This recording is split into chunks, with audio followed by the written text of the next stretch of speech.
Mimi niko poa. Sijui wewe. Niko fresh. Niko poa. Mimi niko poa ndugu yangu sana. Kutoka huko nyumbani kwenu huko nyumbani ukimweza dadako sitakuta hapo.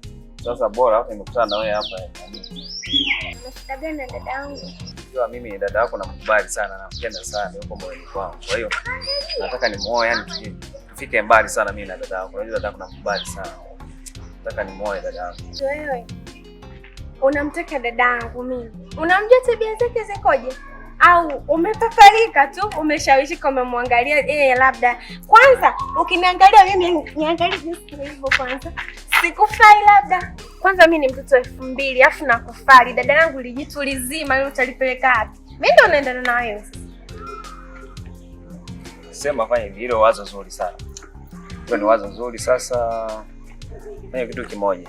Sasa hivi mimi siko sawa mfukoni. Sawa? Nataka unikopeshe pesa. Unasikia? Ukopeshe pesa nikalipe mahali kwenu. Oe, hapo nitakuwa nakulipa mdogo mdogo nikisha kuoa. Sasa ipo hivi, kuna masharti. Nikikupatia pesa yangu, yani ukinioa mimi, nikikupa hiyo pesa, sizai, sifanyi kitu chochote wala sikubebei mimba yako hadi umalize pesa yangu kunilipa. Sijui tumeelewana kwa hicho? Hamna bana. Sasa usipozaa sitakulipa pesa yako sasa. Vitu nzani ndo nitakurudi utakupa hela yako hivi. Hivi wewe hata aibu hauna.